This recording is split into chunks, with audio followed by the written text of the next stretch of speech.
प्रत्येक रचना ईश्वरापर्यंत पोहोचू शकली, ईश्वराला त्यामधला भाव, त्यामध्ये असलेली भक्ती, सगळं काही संतश्रेष्ठ सांगू शकले.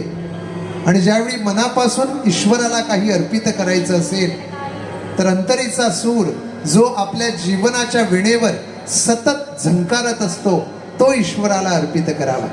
आणि आपल्या गोव्यात सुद्धा कोकणी भाषेमधून अशा नितांत सुंदर रचना रचल्या गेलेल्या आहेत ज्यामधून ईश्वर भक्ती प्रतीत होते. जॉन आगियार हे एक नामवंत कवी ज्यांनी ही सुंदर रचना रचलेली आहे आणि त्याला सिद्धनाथ बुयाव, गॉय शाहीर उल्हास बुयाव यांचे सुपुत्र यांनी नितांत सुंदर चाल देऊन एक गाणं निर्माण केलं, जे गाणं गौतमी हेदे कामत बांबोळकर यांनी ओरिजिनली गायलं.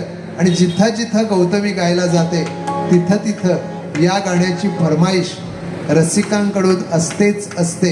आजही ती फरमाईश खास कार्यक्रमामध्ये आलेली आहे.